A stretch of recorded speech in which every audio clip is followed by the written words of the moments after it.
If you want a heading, how about, remember from last meeting, first stories. About first story fans and real revolutionists. I've had a lot of you continue to ask questions regarding how people out in ordinary life seem to be fairly successful. And these have come about through several things I've said and things that you thought about. So I can hit that sort of as a pedestrian here in the crosswalk while I'm talking about something else. There are fans of life's first stories. The world is full of them. By and large, everyone accepts life's first stories. I'm going to talk about that in a little more detail. But there are people that I could refer to as being the fans of life's first stories. They're the people who absolutely hear the first stories, and to carry my picturization a little further, they're the ones, as soon as they hear the story, go, yeah, yeah, tell them life, yeah, they love it. They are the ones that apparently have no trouble at all with life compared to you people, compared to most ordinary people. They're up and at them in the morning, they're out there fighting the good fight, running the good rat race, and very often do quite well in life. And there's nothing wrong. Very important people. They're not the kind of people that most revolutionists would care to have as dinner companions or be locked up in the closet with over the weekend. Their interest in life is life. And in a very particular way, they look upon life, and from their own viewpoint, as being a kind of a battlefield. Now, I'm using that term since I'm referring again and using the connection with my picture of the revolutionist, but they, in their own way, sort of look upon life as being a battlefield, and being the primary fan of life's first stories, they also seem to find the possibility, the distinct possibility of there being meaningful little victories between here and the abattoir, between here and the grave, that there are things to do. That if they stumbled on something like this, or just run-of-the-mills religions very often, because these people are not really religious. These kind of people are sort of the raison d'etre of certain religions like Episcopalians, to make a semi-cheap joke.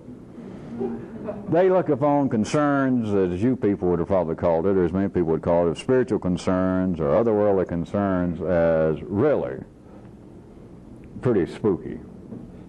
Which, of course, is surprising how much me and those people have in common. But they would look upon all kinds of, otherworld interest as really being, if not a complete waste of time, going a little further, as being dangerous, being spooky, nuts. And what in the hell is there? You got life here. They're the ones that buy the story that Slits was using for a while. You only go around once. I am not by any means inferring that they know more than anybody else. I'm not telling you that, but I'm going through all this except the preface of trying to draw a distinction between two great unrecognized divisions that are going on. These people are fans of life's first story.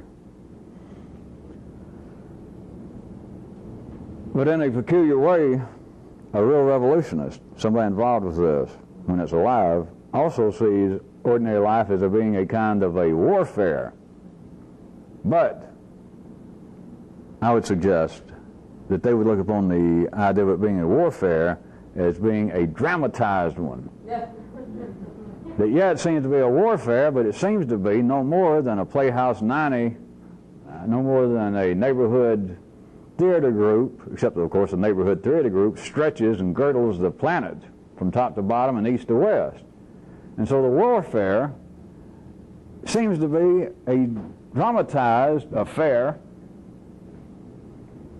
in which, to the revolutionists, successes would not be cars and fame and fortune, etc. Not that it's wrong, but that would not be successes. It would be in their ability to willfully play roles in a pleasant, or to play roles to a pleasurable perfection, to play out what seems to be the warfare, but understanding not only that from their view it is a role, that they are part of a drama, they are part of a play about warfare, but also understanding that everyone else takes it as being rather serious, to say the least, just as everybody else takes death as being serious.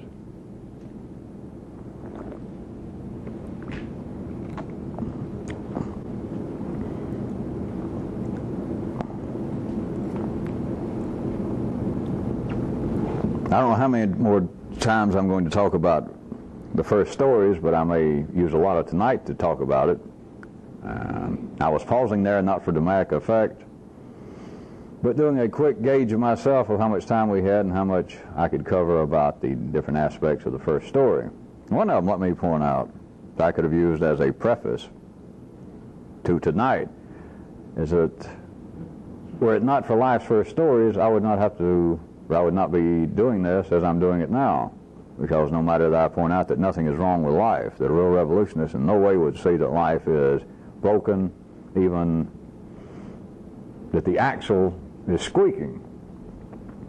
But in that same token, it ends up, I can make that a reminder at the beginning of every time that we have met, and yet when it gets going, from a certain view, it still sounds as though, with my constant warnings, I'm not talking about life in general, that it sounds as though something is wrong. That I end up saying like I am preaching to you people. But what's the choice? What other possibility is there? You know why? Sure you know why. You've had 3 days to know why. That's because life's first story has already had its effect, that is built into your nervous system. That is life's primary story to itself. And it's got this minor story that comes out through affairs such as this. And it would be as though 2 or 3 little cells on life's finger, or perhaps a higher area, is trying to tell the rest of it. It's trying to holler to every other cell in its body, hey, hey. And the rest of the body does not care to hear, hey, hey. The rest of the body has its own problems. The rest of the body is too worried about where it is and how soon this whole unspecified drama is going to terminate. So it's not interested in any large degree of hearing, hey, hey, look at here. As far as the parallel between those who are fans of life's body, let me go back to something I had drawn before.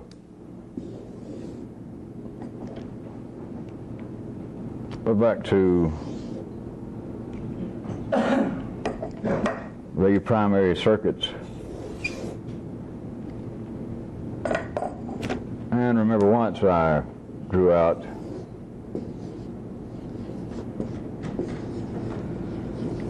gut level.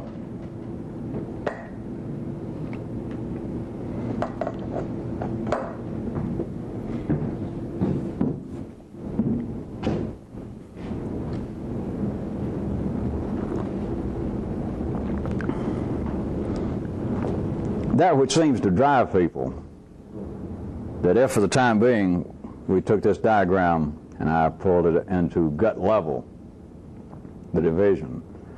Below gut level you have got the fires of the lower circuits, and they are the fires that are driving at all times, still up until today, the majority of humans on this planet. It is the fires below gut level, below the level. Now, whether you see this yet or not, I am safe using my own maps, my own descriptions to tell you that none of you sitting here, I'll say that none of you actually sitting here qualify for that specific classification. But that is the majority class of humanity, even up until today.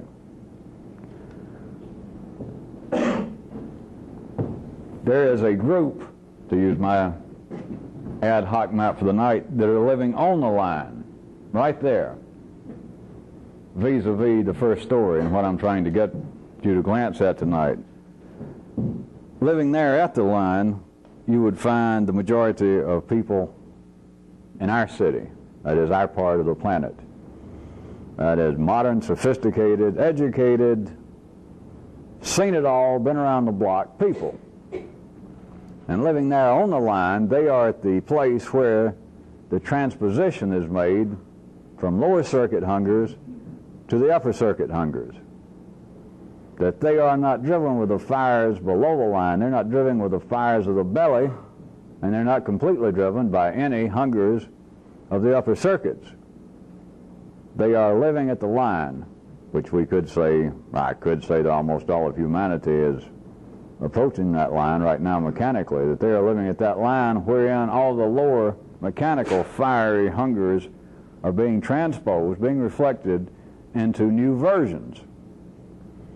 This is where ordinary people now claim that is their land of great frustrations, tensions, ulcers, ambivalence of feeling, not sure what the goals of life are, the feelings that their religion is breaking down, that the spiritual nature of man is breaking down, morality is collapsing around them, nothing is stable, they don't know where to turn to, and therefore they buy crystals, they chant, they hum, they come here, they go there. They seem to be caught between two worlds.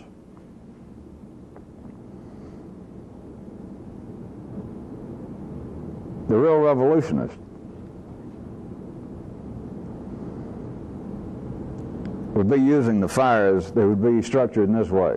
It would have been already due to some of their own activities, his or her own activities. There would be the kind of below the gut level fires that run everyone else. You'll never escape that. But it'd be your own kind of restructuring that those fires now fuel, support the very clear, the very clean ice water blood in the upper stories. This is the proper balance. This is some of the questions that I have responded to once or twice, and I think I have one more I brought tonight from you newer people about what is a proper balance, or why do I even mention a proper balance. The proper balance cannot be defined in the city. It's not recognized. It's not seen as being important. In the city, they don't have this view of it, but they could not achieve that balance because it would be deadly. And I don't mean anything of any particular mystical nature. It is in the city that people cannot get up to their minimum threshold of health. In the city, by and large, people can't reach their own proper weight. Those who are overweight can't lose it. Those who are underweight can't get it. Those that are too dumb can't get smarter. Those that are bored with life can't get unbored. The balance, in a sense, is unnatural. The balance would be not unlike a parallel I could also draw with an automobile engine, wherein there is a certain spot that the engine operates at maximum power and with maximum efficiency, having to do with such things as according to how it is geared to the engine. There'll be some area that RPM-wise where you will have the maximum power, it's most efficient. You would have such questions as the kind of fuel that the engine would need. You would have such questions as whether it was set up to run, taking it from, comparing it to every other engine, whether it was set up to run hot, whether it was set up to run cold. That kind of efficiency is not natural. It is not necessary. It is not necessary to live in the city and do your job in life and be minimally healthy. You must see that. Those that apparently are the closest, if you want to take a quick view of this, are the real fanatical fans of life's first story, the ones I started talking about. But other than those few, right in the bell curve of humanity, people are not healthy. I mean, by their own definition, not mine. What is one of the most popular hobbies? Health.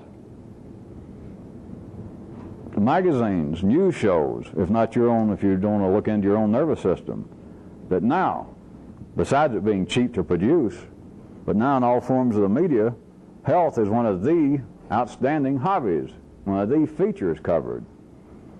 The rate it's going, I'm not a soothsayer. I might be, but I wouldn't admit it.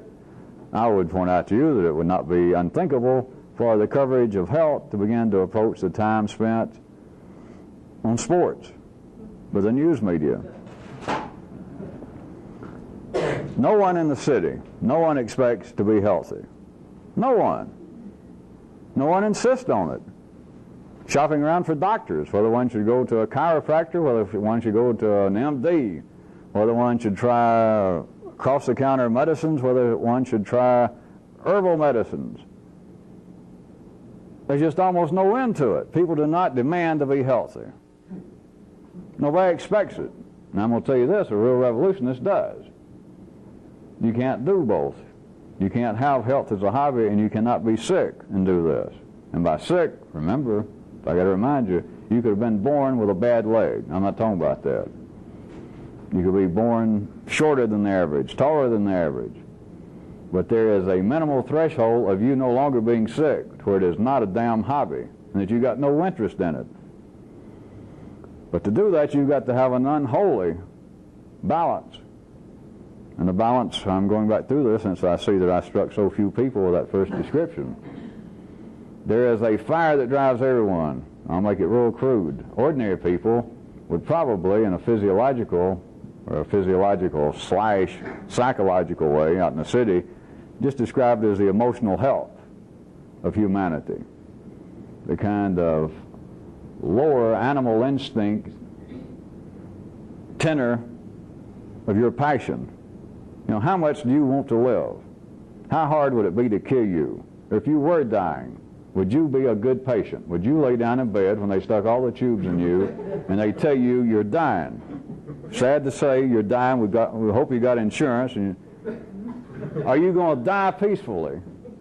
Are you going to be one of the kind of people that seems to be suddenly, sometimes, well, this is not important, but it comes out in life, that it seems suddenly that they want to live for the first time. But at any rate, you die hard. You don't lose weight fast enough, and you keep coming to, and they pull the tubes out, and they think you're dead, and then you come back to life. Nurses get too close to you, and you grab them, and you choke them, and you start trying to kill people. Then right that, I'm putting words in their mouth, not unfairly. There is a kind of fire below the gut level. Now this has nothing to do, we're not talking about now what seems to be upper circuit interest in life.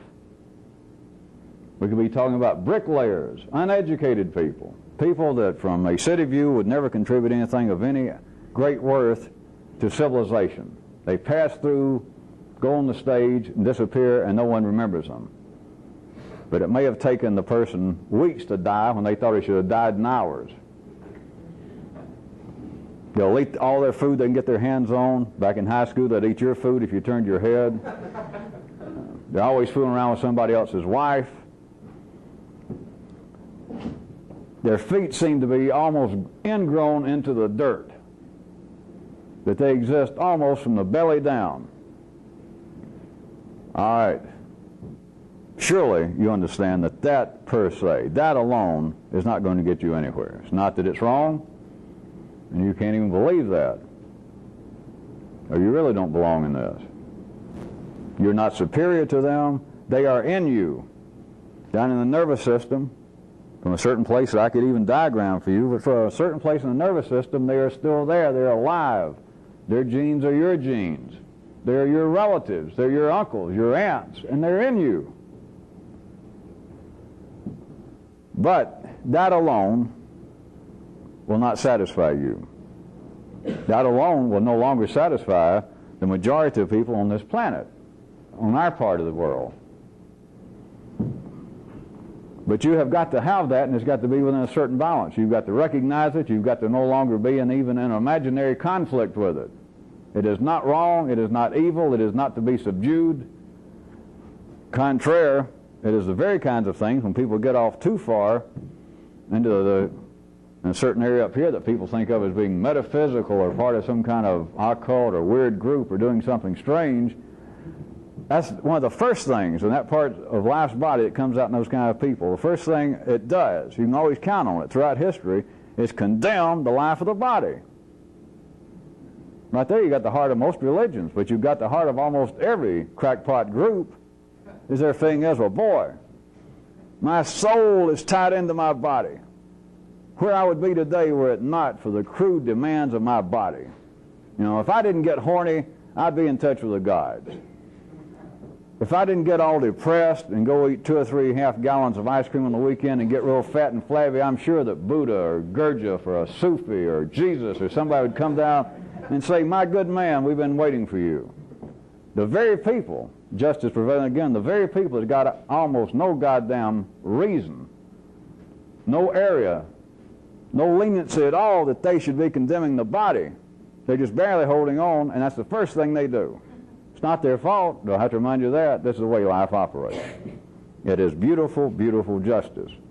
But that, throughout history, is condemned. You know, for some group of people get together and believe they're studying some old dead book or some religion, and they meet once or twice, and they realize we got to come up with something we won't hold together. What's the first thing they do, usually? The very first thing. Hey, let's everybody give up fucking.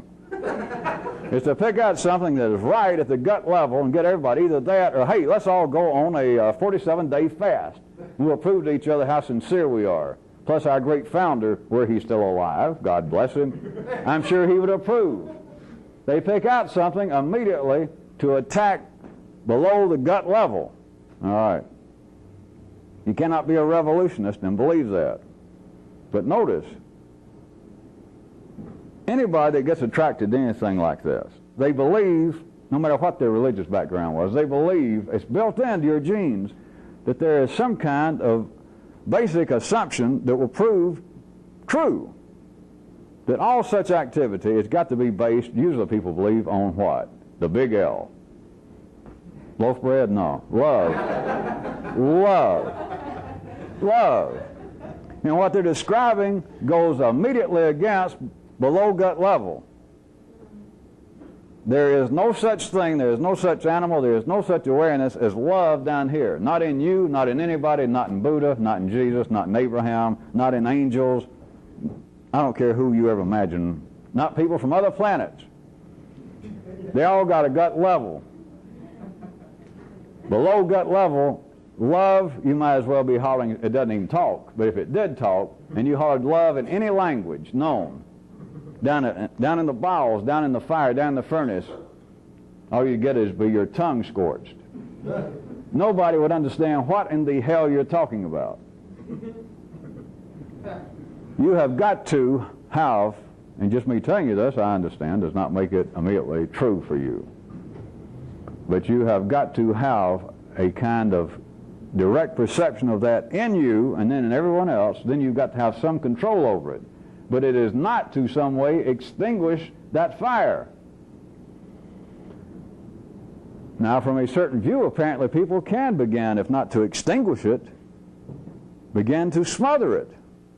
I suggest you, remember this is one of my rhetorical tricks. I don't mean I don't know what I'm talking about. I'm trying to get you to participate.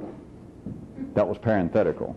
I suggest to you that all this kind of stuff like, hey, let's be celibate, or let's fast, it comes out throughout history as apparently being based upon some kind of spiritual something. You know, somebody waves a Vedimikam, a Bible, a Quran, the writings of some great master, and in every damn one of them, you can make it sound as though. You can translate it as long as the son of a gun's dead. You can say what it's saying here is that you should not be engaged in sex either period or sex every other month or sex with people over 5'2".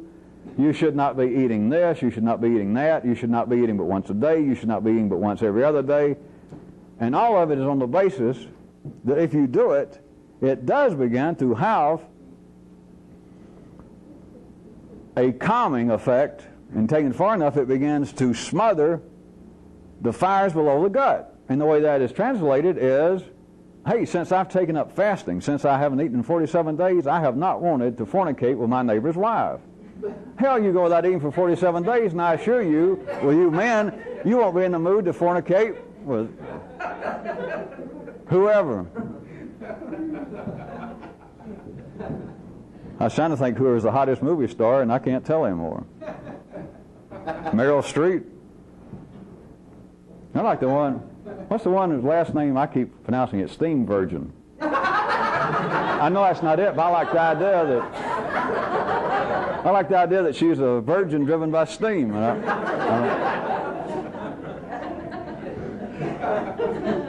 At any rate, back to serious matters. Do you understand that you can have an effect of doing that very thing? You can begin to calm the low gut level, which by itself won't get you anywhere. You can by just affecting the very things that run the gut.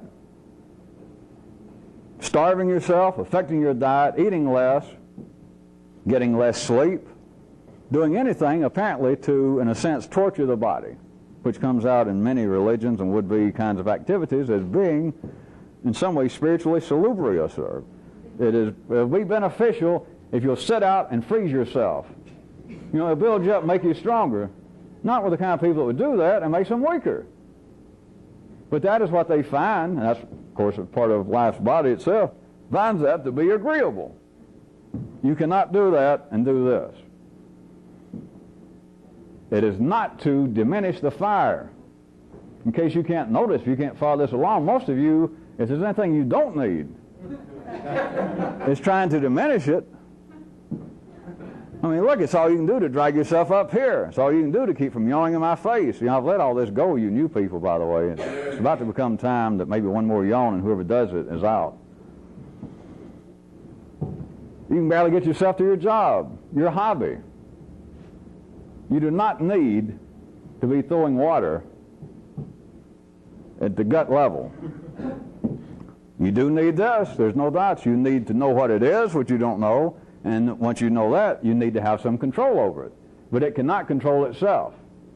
So now we've got to move up higher. What I said was you've got to learn how, once you recognize its position, how to control and direct that lower fuel to support, comparably speaking now, to support what amounts to ice water. Very clear, clean ice water running up here simultaneously.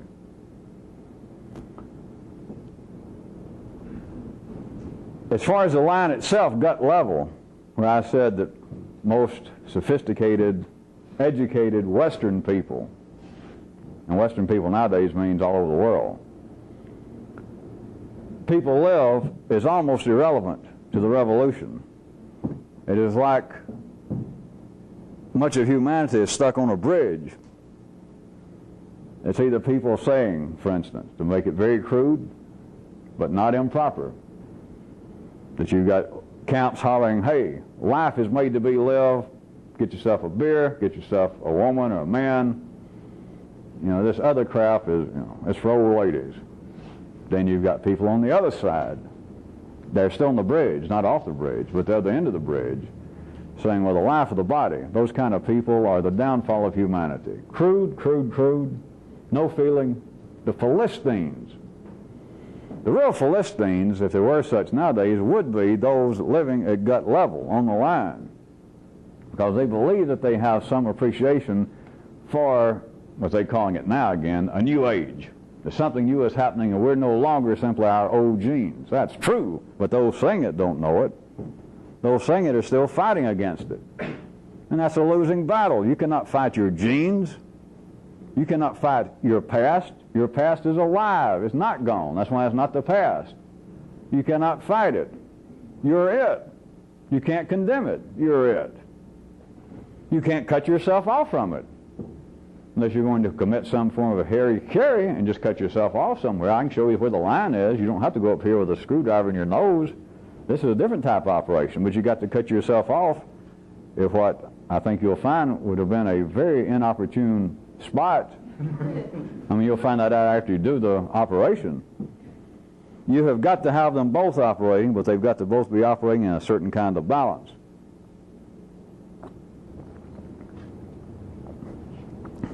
This kind of, at least partially induced restructuring of yourself, it would be, and take this paradigmatically, but it would be in a revolutionary structure within a human.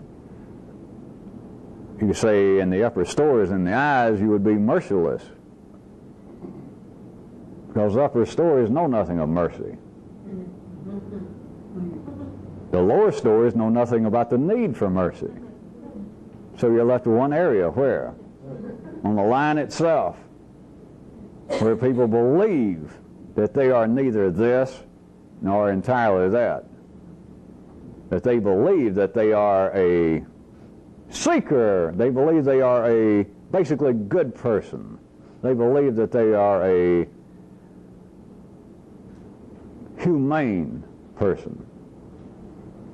But they end up in a sense of being neither fish nor fowl, which is the way things are supposed to be right now. This kind of activity is not about being a fish. It's not about being a fowl. Because if there was such a physical line that could be cut, but you can see the examples going on in the city now. You can see them going on in you. There is a part of you, there's a part of every human, many people it's very weak, but there is a part of you that has no conception of mercy, of love. None. Other than it's a word in the dictionary and they can give you a definition. But you try and look at this for mercy, you might as well find the guy who was looking for the honest man. And you and him both keep practicing how to say eureka just in case. No, don't waste your time. You don't even have to know how to say it. So you've got one area, if it could be divided, that is absolutely merciless. Doesn't even understand other than it's a word, but it's just a word among many words. So you've got an area that is merciless, and you've got another area that doesn't see the need for mercy. Down here, there is no need for mercy. You've got to understand that. If you were starving to death, assuming that you were not too far gone, that you weren't really welded irreversibly at that middle level, because that middle level where you do have in life the Schweitzers, the humanitarians, which are needed. But I'm saying the majority of people, no matter that you talk a good game of being liberal and concerned and you send out money to charity, if it got down and you were starving to death, of course I know some of you, this still grates on you. So how about this? This is a good way out. You've got little kiddies, your own little children. What if they were starving to death? If there was any sanity left at you below gut level, you would take food out of your neighbor's mouth. Now, see, I helped the example for you. Well, that's to feed your children. And maybe you'd eat a scrap or two, because if you didn't, you wouldn't be here tomorrow to steal some more food. At that level, there is no concern for mercy, not theoretically. There is simply none. I might also point out that that is one of the great civilizing purposes of alcohol. You get alcohol down in here, and it will do things that are less affected by the line. Such as, well, all of you should know this. How many, I'll blame it on men, that's the easiest example. How many men can apparently be good husbands and etc. and get 2 or 3 drinks and try and jump the first waitress they see? It's like it's a whole different ball game. All it does is free up some of the pressure on the fires below. It is a kind of a historical redux. Back to what this should be about, though. That surely told you enough, whether you like it yet or not. Left to its own mechanical structures, you would have an ordinary people. Indeed, that which they feel they have. That is, a battle going on. Not only am I perhaps engaged in some sort of battle to get ahead in life and hold my position, but then it seems as though there is a battle going on in me. With ordinary people, it's normally referred to as a battle between good and evil. Some kind of forces, something is going through me, the desire to try and be a decent human being, but then just kind of stuff I guess you were trying to point out. Then sometimes I get overcome with jealousy, with selfishness, and I should be ashamed of myself. You've got people that are not strangers in a strange land. You got to turn that inside out in 3 directions. And then you've got a partial description of what's going on. It is everyone is buying life's first story. No one looks any further.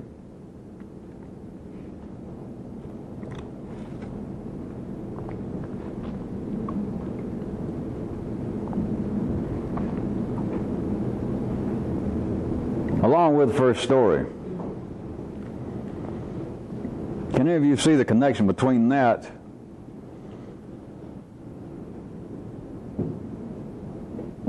and life continuing to name everything? Now I can call it life, but before I get through, you should be able to put life/consciousness. I'm just trying to make it easier for you newer people, because it always seems to be easier to talk about what seems to be going on out there. which I'll get to in a minute from a new direction. So it seems like life, putting out these first stories. But can any of you begin to see that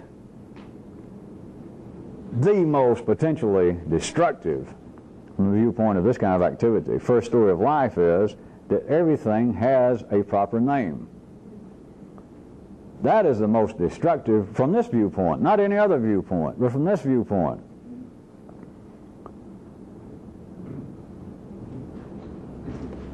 This restructuring I'm talking about, that you would be merciless from the eyes, at least at this level, absolutely merciless. But then from the gut level down, you need to be fed, fucked, properly rested, and always prepared to move out. For you people unfortunate enough to have missed being in our great armed services, maybe you've seen enough movies. Move out is what they talk about to the troops. That is, you motherfuckers, you can eat, you can sleep, you can throw your tents down, you can sleep, roll yourself up in your gear as you are, but everybody's got to be ready at all times to move out. Now, in ordinary life, now remember, this is all paradigmatic. We're not talking about reality. We're not talking about people actually being some kind of warrior, are we? People are not prepared to move out. On the contrary, they feel like that part of the struggle is so I won't feel the need to move out. You know, a spiritual person, a more evolved person, a more intelligent person, a more humane person would not have the need to move out. Right. And everybody goes about it in just the very right way that I've already pointed out. Give up, if not cut down on sex, cut down on food, cut down on anything that might be stimulating. Because if it's stimulating, it's what? Well, it's bad. It's bad. Why else is it obviously necessary, if not expedient or beneficial, to meditate, go to a psychiatrist and pay somebody $100 for you and them to sit in the same room and be very quiet for 55 minutes?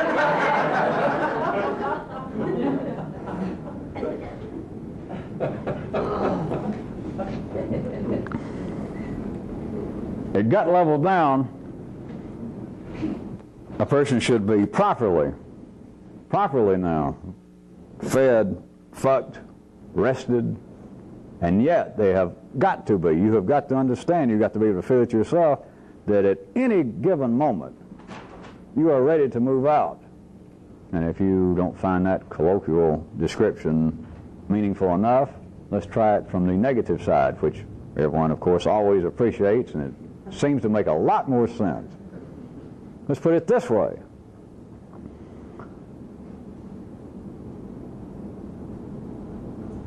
If you were ready to move out, you would not have an excuse for anything you ever do. Does that cover it? You would not have any inclination, none. And you might even be able to withstand some degree of torture to ever excuse what you've done. But your life every day is full of it. If not to other people, just as bad, and to a revolutionist, worse. It becomes to yourself. The alarm goes off. You sleep another 15 minutes and you get up and you're late. And now you're pissed.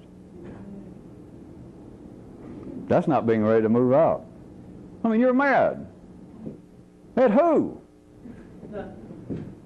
The alarm clock, and now suddenly the shower's too cold, the shower's too hot, and the whole thing is that you're excusing yourself. You got no strength, you got no integrity, you're living right there in the line between the gut and otherwise. You don't know whether to run by the furnace or to run by the ice water. You can't run by either one. You are not properly fed, you are not properly fucked, you are not properly rested. You are never ready to move out. Never. You're never prepared. It's always something. And of course, being reasonably intelligent, sophisticated people, though, you got an answer for it. If I say everybody's got an excuse, nobody measures up, you'd all go, yeah, you're right. Boy, tell it, preacher, tell it. And remember, I ain't no goddamn preacher, but it sounds like, yeah, tell it, you're right. And if I said, okay, everybody that nod, Let's have it. You participate. And you say, well, I know what you mean. And in fact, that example you give about oversleeping, not getting up early enough, that happens to me, but let me tell you. If you got to end it with, hey, let me tell you, there's nothing else to say. And if you don't begin to see that, there's very little else to say. You're a whiner. You're never going to get out of the service. You're going to die in uniform. You're going to die in a ditch. You're going to go through life half the time believing that you're burning up from the fires below, another time believing that you're freezing to death because you don't seem to have enough passion. That you seem to have some kind of interest every now and then in something. Maybe this, maybe some book you found by some Hindu writer or somebody. And at times, like you had 14 cups of coffee and 2 packs of cigarettes, and you slept all night and you read that book, maybe took a few bennies, and you thought, wow, this is it. Now I've found it. All these years I didn't know it. I'm a revisited Hindu. I've got the philosophy. I got to take a nap. And you lay down and take a nap, and you get up 37 hours later, and you look at the book, and you think, what happened? I thought I had something. I thought I almost had it. Jesus, where's a cigarette? Am I out of coffee? God damn, what time is it? Boy, I bet they'll fire me for I didn't just oversleep. I slept through a whole day. It seems as though you're either too hot or too cold, that you're too wired up or you're not wired up enough. That is the kind of balance. But there is nothing wrong.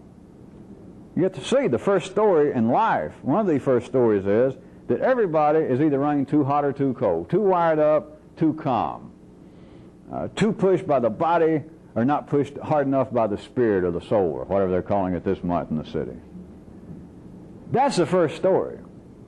Then another first story is, all right, this in some way is the flaw in humanity. And everybody go, yeah, by and large, yeah, I can't disagree with that. As long as you don't call it either by religious terminology, or another group says, well, as long as you don't refer to it in Freudian terms. If you just put it in pretty white, red, bland terms, almost everybody on the planet go, yeah, you're right. They agree, that first story. Then the next first story is, not only is that the situation and should be changed, but it can be changed. And everybody buys that. Yeah, true. All you got to do, if you were my kind of would-be revolutionist, is look around, and there is absolutely none. Absolutely no basis whatsoever. No scientific basis, no walking around common knowledge basis. There's no basis whatsoever for anyone believing that. You have never seen anyone overcome it. You've never seen anyone, apparently, straighten out this dichotomy. Nobody. And everybody admits it, from the Pope on down, from the world's greatest philosophers that you ever heard of, the world's greatest guru of some kind that ever wrote a book. They admit right off in the preface, in their biography. You know, get my biography. I just finished the new chapter. I just finally got it out because I know it will be so meaningful for you to read what I've been through, they say. So the first thing they tell you is, and they don't know it, is that I didn't succeed. That's the proclamation. But I didn't succeed in a way that makes you people look common. I didn't succeed. I didn't succeed with a certain flair lacking in your everyday routine life.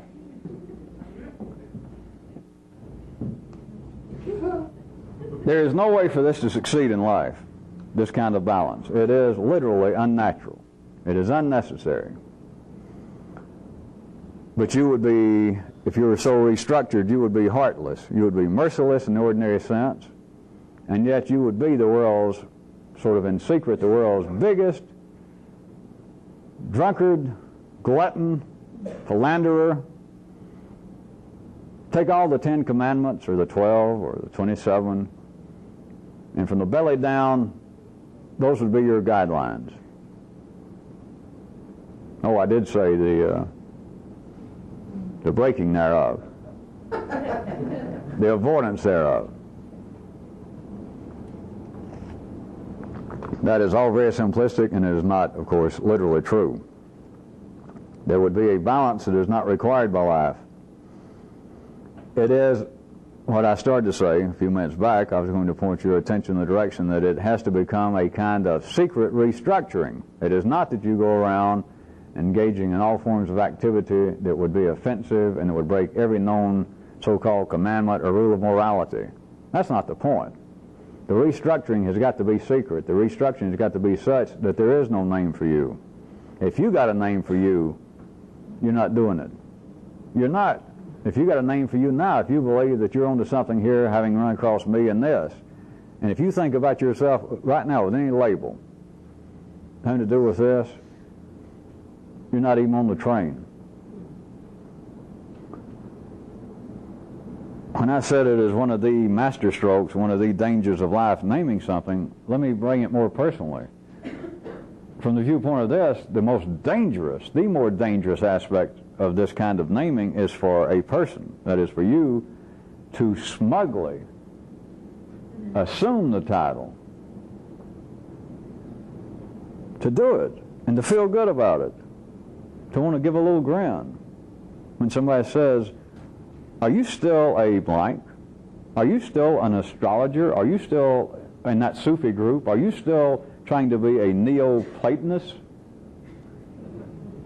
Are you still all tied up with Kierkegaard? Do you read him all the time and go home and suffer? If there's any title we put upon you that somebody asks about or you think about and you kind of feel good, we're not laughing at somebody, that you feel good, that it feels like that I am somebody. That, yeah, I am still involved with that. Or maybe a little apparently wider in scope, that you hear terms like seeker of the truth, or just seeker, and you feel like, yeah. At least I'm not blinded enough. I'm not absolutely carried away by any kind of philosophy, any particular group of people or some religion. I'm sort of on a quest of my own, with my own orientation, with my own spiritual, if not intellectual, gyroscope, steady on course. Yeah, I guess you'd call me that. I'm kind of a non-committed seeker. You're dead. You're dead in the water and don't know it. Especially dead, I'm telling you, if you feel good about the name. Or if you feel good that, all right, sometimes I stray, but I hear the term Christian, Jew, and I kind of feel good. I don't brag about it a lot. I don't do temple or church anymore, but just to hear it and to know that there is such organizations, that is still important out in life, and I know that I could return. I know that a piece of me, some way culturally or racially or religiously, is still tied to that. It's what I mean by smugly. I don't mean that in a negative sense. You feel satisfied. It feels good to hear the term Muslim. Yeah. Alabama Hindu.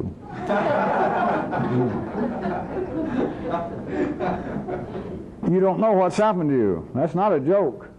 The reason I've been laying on that for a while with you new people is that everything in your nervous system, everything within the DNA of man, is to turn the verbs of life into nouns. That everything must be named. And it's not because that is ill, it is not because it is evil, but the way the nervous system is structured, the way that humanity has grown and served life, is in that very aspect of turning all verbs gradually, piecemeal, into nouns. It's the only way that the nervous system as it is in the city, the nervous system as it operates in the 3D world, it's the only way that it can handle what apparently is out there. It's the only way that apparently out there can be manipulated. It's the only way that apparently out there, that is the environment. In the city, as they would call it, the natural environment and other people environment. The only way that they can apparently be manipulated, used, dealt with, is on the basis that all verbs have got to be turned into nouns. People cannot be living, the adjective carried far enough mercurial cannot be an acceptable term for people. You cannot have spiritual heroes, you cannot have philosophical heroes, you cannot have leadership in the world who are itinerant, who are unpredictable. I've already asked even you new people a question. Do you not find it interesting, or you should have, and you should now, of how humanity, and especially when it gets into areas that seem to have some public prominence, how serious it seems to be that people be taken as being consistent. It's going on right now in these political primaries, Republicans and Democrats in our fair country. It's now down that they're getting down to the bare knuckles, accusing each other what? Not of abusing children, running around their wives. They're past that. They're down to the really bad stuff now, that you're inconsistent. Of course, this is not limited to politicians, as nothing else is. This is in you also. And how it is more consistent, a noun or a verb. It's not even a contest. You can't deal with people. People are not people unless you've got them nouned. You're not somebody unless you are fully labeled, unless you accept it. You're supposed to. Life would be insane otherwise, unless you had the right preparation. Even if it was possible that somebody could go wham and free you from this noun dynamics, you'd be nuts too. It wouldn't be a sudden moment of revelation. It would not be your time of epiphany that suddenly you're freed from all noun limitations. You'd just be nuts. But if you had helped restructure yourself in a particular way, you have got to be free from that. It is the kind of nouning to death that creates such as this, from the revolutionary viewpoint. Remember, not from any other viewpoint. From any other viewpoint, all this is nutsy. This is Nut City. We should all change our last name in common, not to Christ or Buddha, but to something like almonds or walnuts. Would be.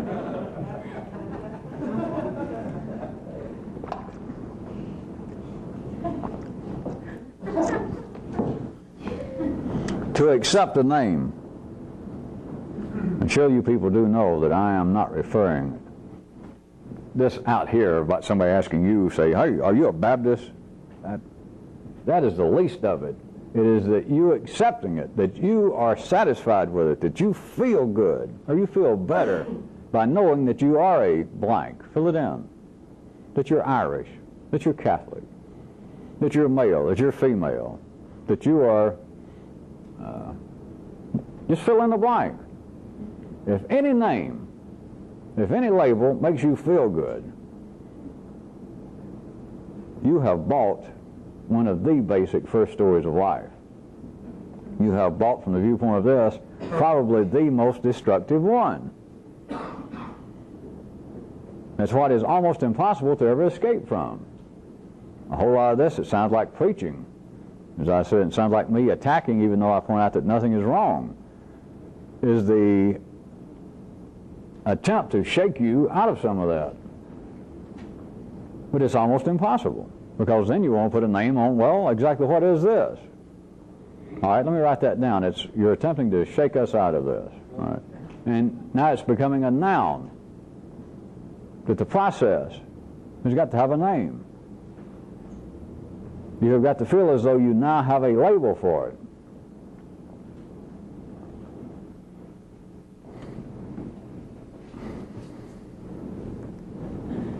Let me see if I can hit 2 or 3 other areas having to do with first stories.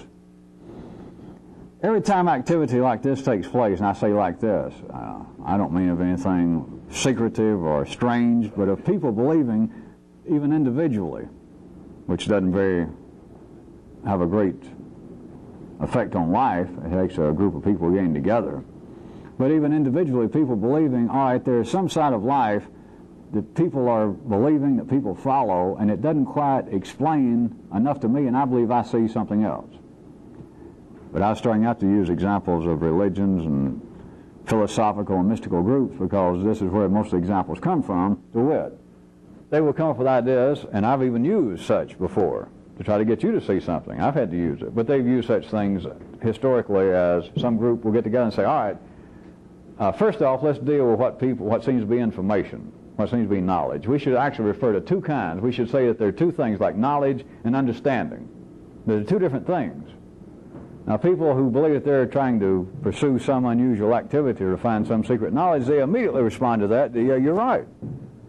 But it's the first story in life also. It is not just in some kind of weird groups of people. And what they're saying is, all right, there is a story that seems to be ordinary knowledge. Maxims, axioms, statistical proofs in psychology, ritualistic beliefs in religions. And yet, people are wired up that they feel that there may be another level somewhere. That is, the first story says this is it. But then there's another first story that says this can't be all of it.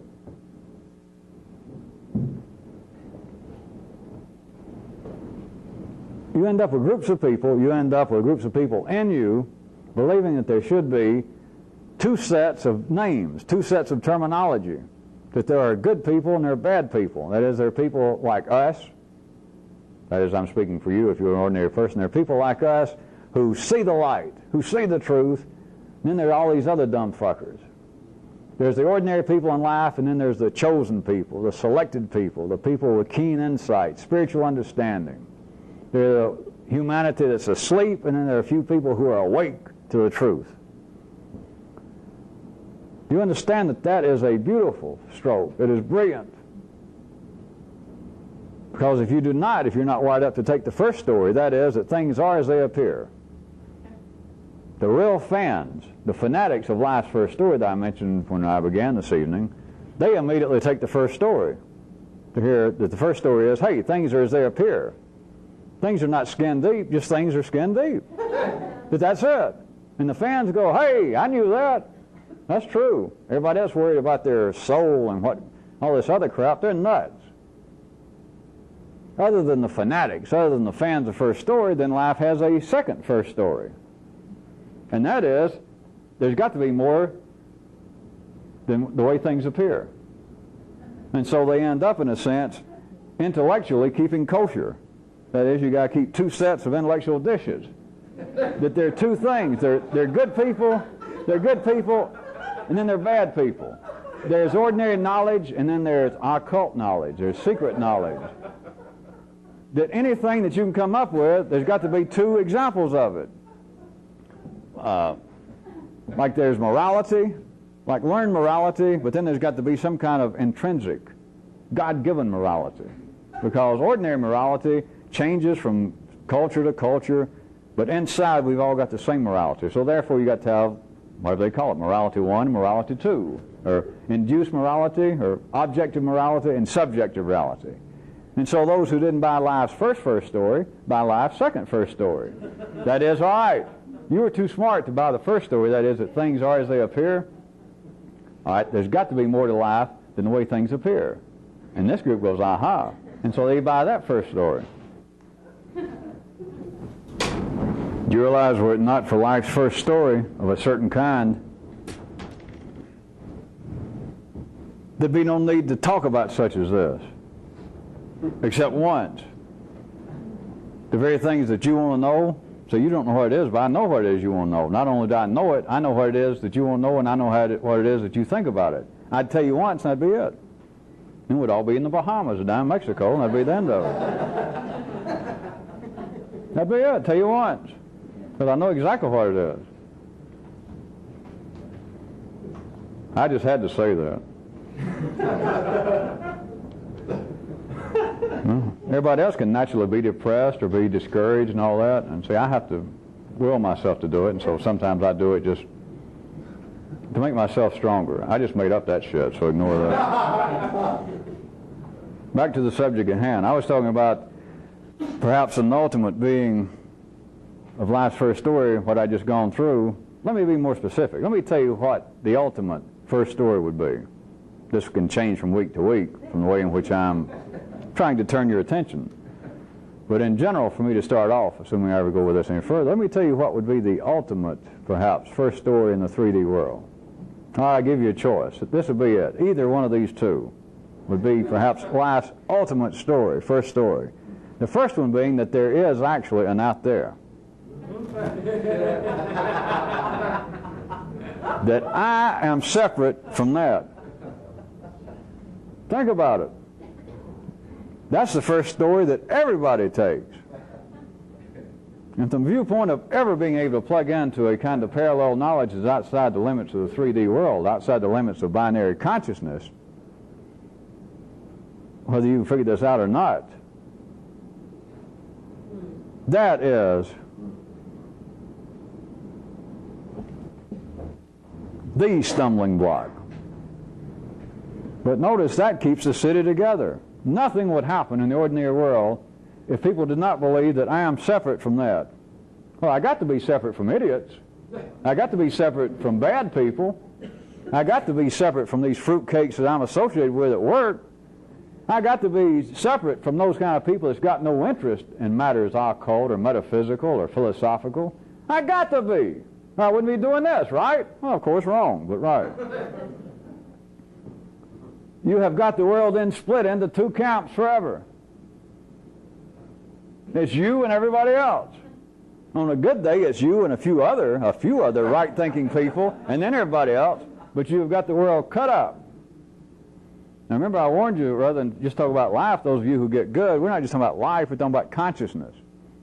If you didn't have it cut up that way, your consciousness wouldn't operate. You would have an engine that did not have the right kind of fuel. You would have an organism trying to move about that didn't have the right kind of underpinnings. So you can look at it as being life, or if you get a little bit better, you see that it is the same thing as human consciousness. No matter how intelligent you are, no matter who you are, that is the ordinary level of consciousness. That has got to be everything split up into two camps. And so where is the beginning point? Well, you never even realize it's split up.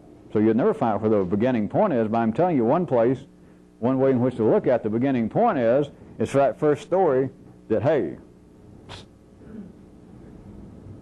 take all the old religious stories about the beginning of creation. Forget God's telling Adam and Eve or Sam and Mary or, don't do this or that.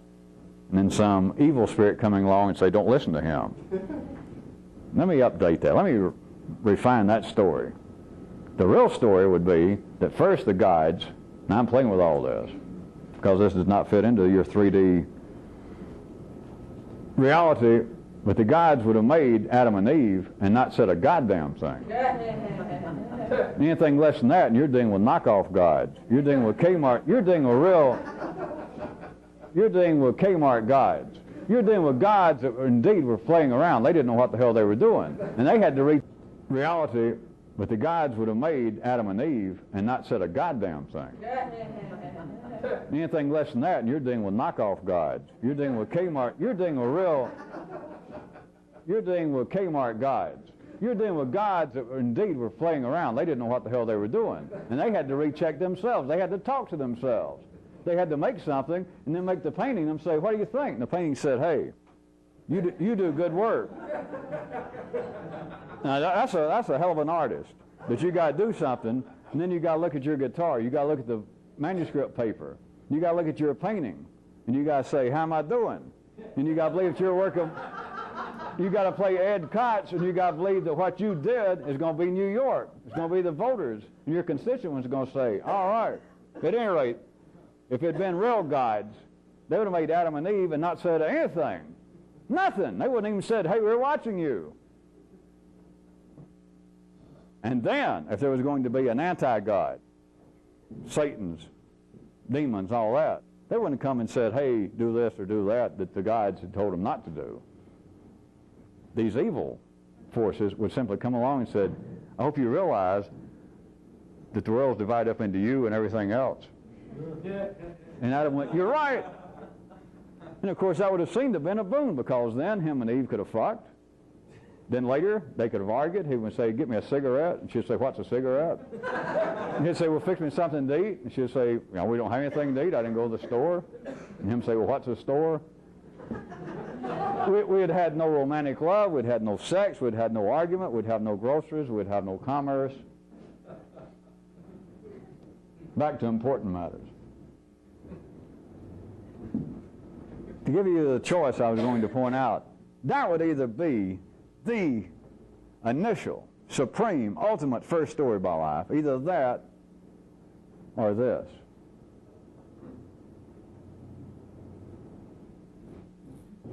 That there is a difference between the true and the false. If the first one wasn't that I gave you, I suggest to you the second one would be. Because notice this one. If life can tell humanity this first story or some segment that, hey, everything you're going to believe, everything that you're going to see, everything that you're going to experience, everything you're going to talk about now that you're a human. That is, now that you are conscious. Now that you got your nervous system up here activated high enough to talk and to name things and to hear it when I name things. Now that you reach this point, you're going to have to see that everything that you're going to see, hear, touch, hear about, feel, you can divide. It's going to be divided. You'll feel it. Trust us. You're going to feel that some of it's true and some of it's not true.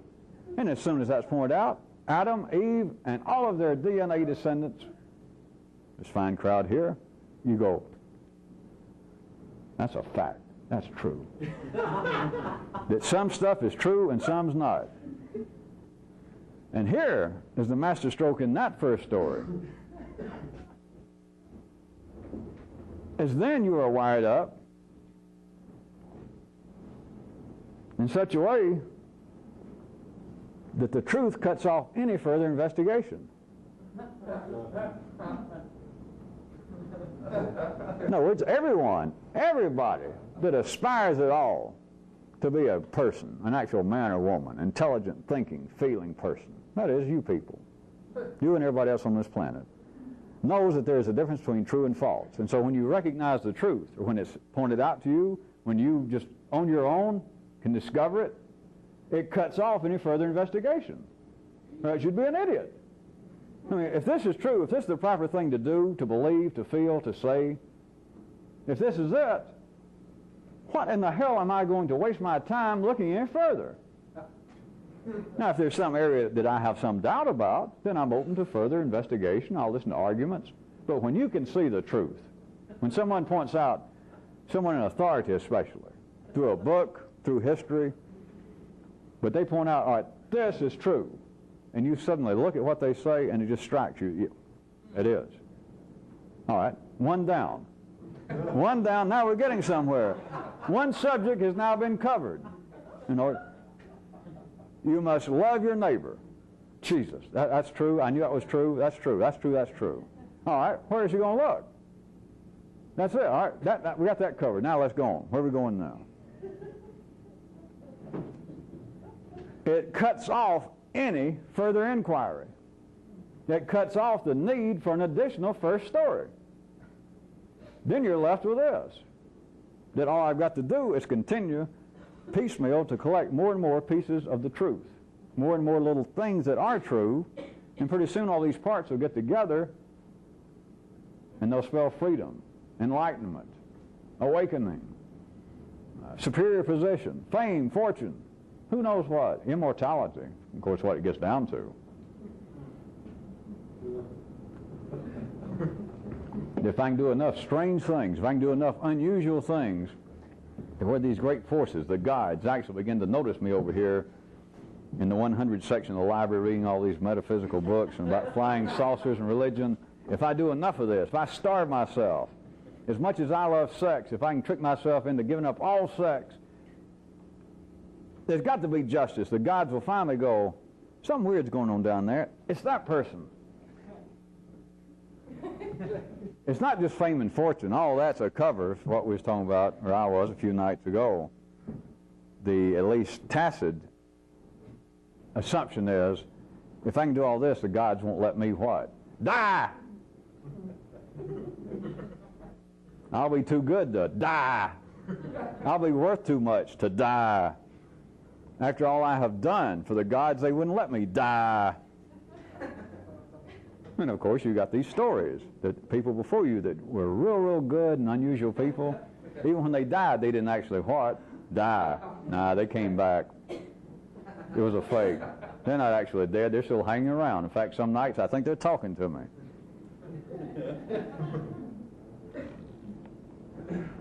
Well, it's either them or Judge Crater. Hollering, where the hell am I? That's before your time. He was Amelia Earhart's flight director, I guess.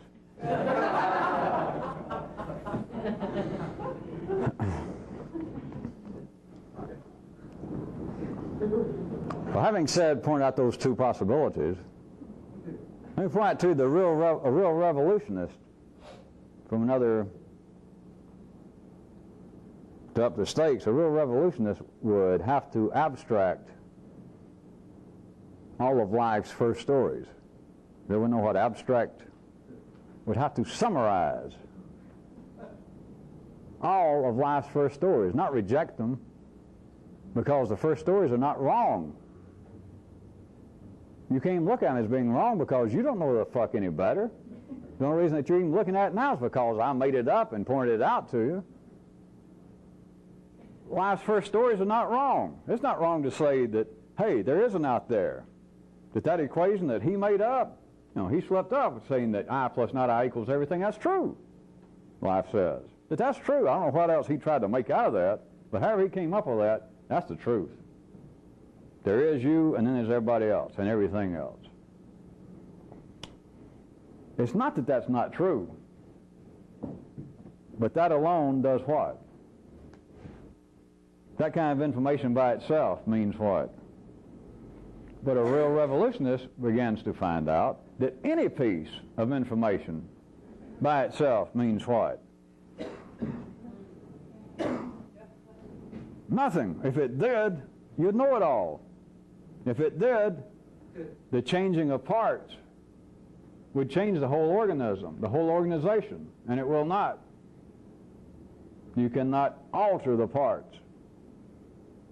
That is one of life's first story, that you've got to do what's possible. Now, you got 75, 80 years here. You see the problem, don't you? And you go, yeah. You're lazy, yeah. You're indolent, yeah. You're overweight, yeah. You're underweight, yeah. You're stupid, yeah. You didn't finish school, yeah. You're too jealous, yeah, yeah. All right. You got enough to work on right there, don't you? Won't that carry? Won't that take you for several decades? You think, at least. So, let's press on, piece at a time. You have got to, a revolutionist has got to abstract all of these first stories. She's got to summarize them. But also by abstract, when I say summarize, it's not to take each story and break it down into some smaller part and condense it like a Reader's Digest, because the first stories can't really be condensed anymore, such as, hey, there is an out there. You can't condense that. So I'm not talking about that each one be condensed. I'm talking about that the collection of first stories, once you begin to see them, you have to summarize all the first stories.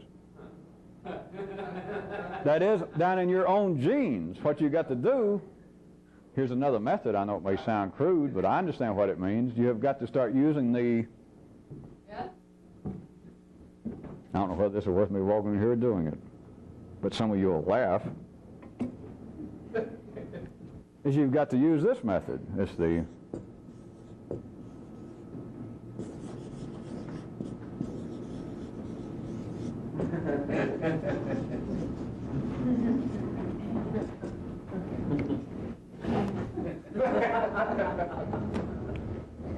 And no way that you can get real is you've got to summarize it all. You've got to be able to pull in every piece of piecemeal information and experience that you've had. That is what I mean by lateral expansion. It is being able to pull everything that you have been through, that apparently happened to you out there. Right now I won't argue it any further. You have got to be able to pull, as it were, every little frame of your movie, of your life thus far, and begin to run it as a continuing verb, not as little isolated things that have become nouns. At the time that your fat uncle came in drunk on your 7th birthday and fell on your bicycle and broke it and then rolled over in the cake and smashed it. See, to you that's not a verb, that's not a process, it is now a noun. It is something that happened to you. Or it is the fact that you have been habitually overweight compared to everybody else, or you became bald at an early age. That's not a process to you, it is a thing, it is a noun. To a revolutionist, he would have some sense, finally, to him or herself of, hey, get real.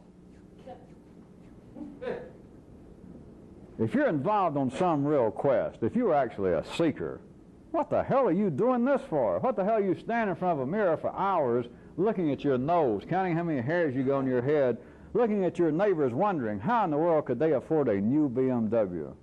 How bad this makes me look. Any concern you got in the city. If you can't see that that flies in the full face of apparently doing something real, then you're a long way from seeing what this is about.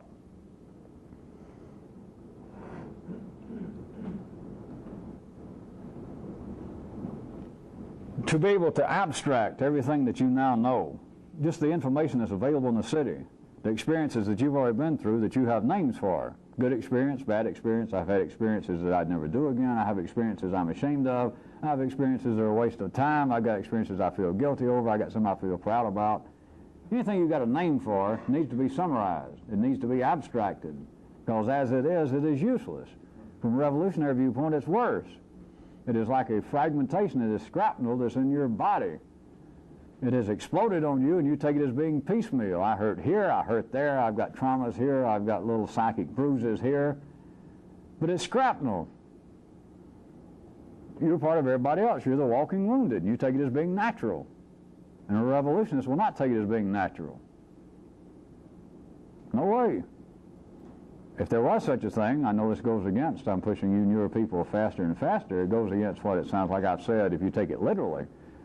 But there is a kind of madness to this, a kind of anger that is secret. It is not what you call ordinary anger, but I'm not going to make up another damn crazy word for it.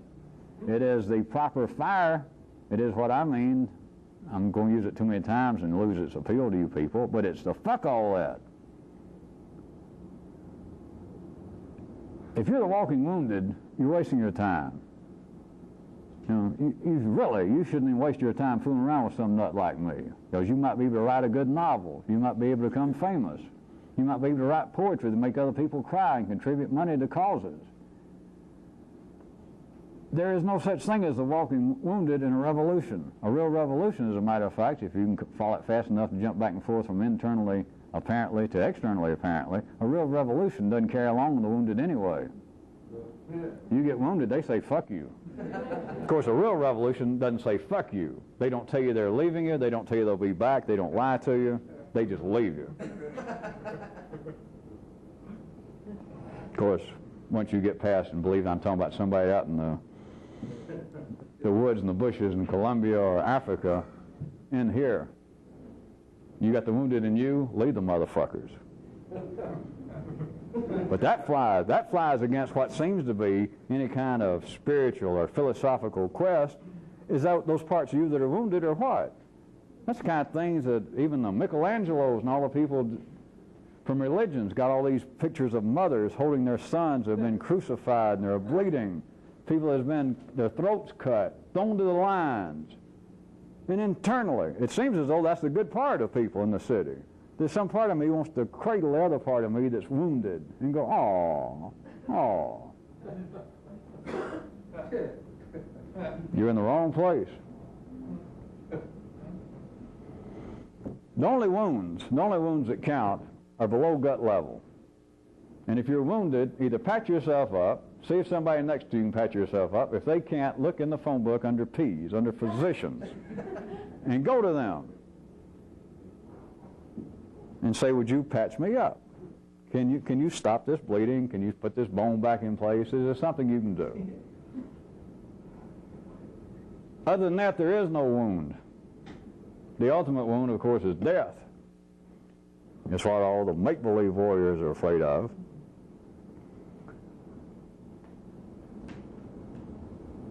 To summarize yourself and all of your experience and all of your knowledge, let me point out another aspect of it. You have got to be peripatetic.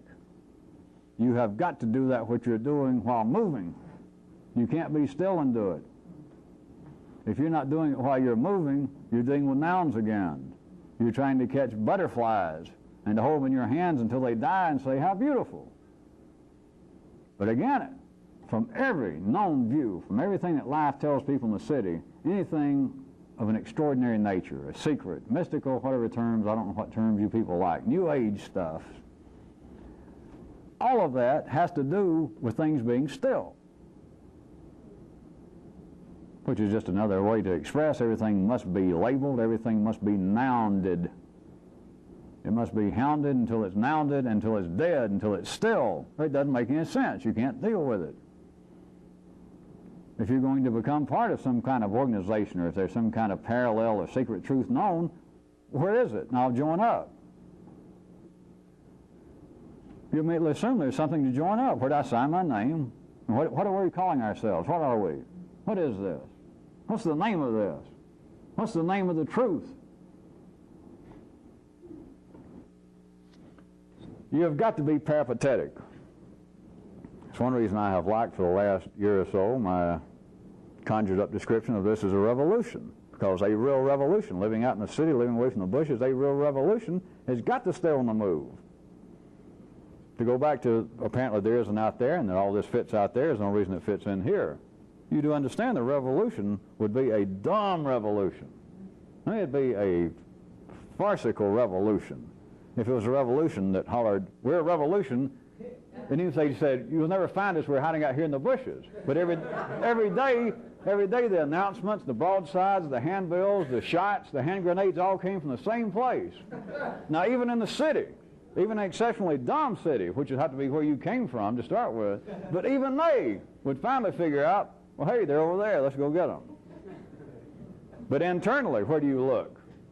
Internally, you think that you're involved with some revolution, you thought you were on some kind of quest to get here, but where have you looked for directions? All of your life was the same damn voices over and over and over. Well, what you need is to find a blank. And your voices probably had some name in mind, some teacher, some philosopher, some religious somebody, somewhere in the past that, hey, where you should be headed is here, is here, is here, is here. And it seems to be proper. It seems to make sense. So what you should be trying to do is to refine Judaism to the point that it becomes a living reality in your life. Or you should find a way in which the mystical aspect of Christianity, which had to exist once, could be reborn in you to distill the secret, to study it, to meditate on it, to get enough benzodrine to where it begins to unfold itself before your very eyes, among other things. Internally, you have got to be peripatetic, and it goes against everything in the nervous system when it gets into the upper stories. How can you make sense of anything unless you're going to stay somewhere and study it? What's one of these signs of the institutions throughout the world of higher learning? Those have been in the same location a long time. Cambridge, Harvard, good sturdy looking places. A person does not decide to go to Princeton or to Oxford. Not that anybody has any faith in it, and after the day you register and you go home real excited and all your books and you go back the next day and it's gotten up and walked away and it's down the road. That's not just being funny, because you know the buildings don't get up and move, but that is part of it. Why do they build buildings? Why do the buildings that seem to be all the way from educational institutions to so-called churches, that the more substantial they appear to be, it just seems to be some kind of serendipity at work again, that they seem to be of more consequence. You don't have that many famous cathedrals in Europe that are in house trailers. You don't have that many graduate schools in America that are in mobile homes. If they got any reputation at all, they're made out of these big old blocks. And they got real old ivy. And of course, not just the buildings, but inside. You see the building, and inside must be people that know something. You're not going to expect to find an itinerant preacher, religious teacher, not the bell curve of humanity, or to find a wandering instructor outside of colleges. You're not going to find somebody of some repute, somebody that you believe would be worthy of your attention. They would be inside of a place that is substantial, that is stable, that is unmoving. A real revolutionist has got to be peripatetic to be able to summarize all he believes. But else he continues to go here and there, and I'm not talking about out there, now I'm talking about internally. He continues to re-frequent the same place over and over in him, no matter what he calls it. And you cannot summarize, you cannot extract and abstract from your life thus far. There is no way to expand even laterally what you know, what you have done, what you have heard. The information that's readily available that you already got, you cannot use. It's all cut up into the first story, that is, there is the true and there's the false.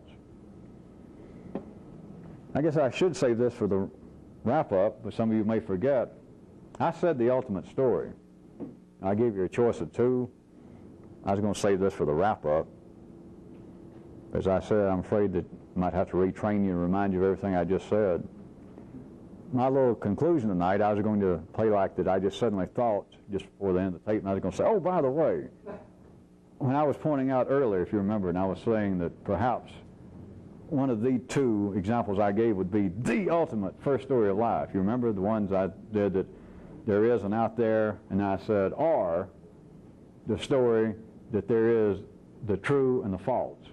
And I was going to say, I thought about that since I mentioned it 20 minutes ago, and there's really a third one. This would really be it. And that is this. The first story, that there's a difference between anything. Because that's all the other two stories are. That there's a difference between anything. There's a difference between scientific fact and religious belief. There's a difference between actual facts and your opinion. There's a difference between up and down. The ultimate story is that there's a difference between anything. Of course, if there wasn't, everything would run together, wouldn't it? Yeah, I guess so. If it just all ran together, you wouldn't know what was what, would you? Well, I guess you're right. If everything just ran together, you couldn't tell this from that, could you? Well, you got me there.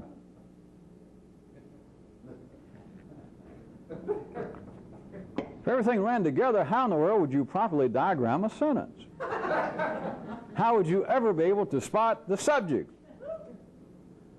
Well, you finally cornered me. I don't know.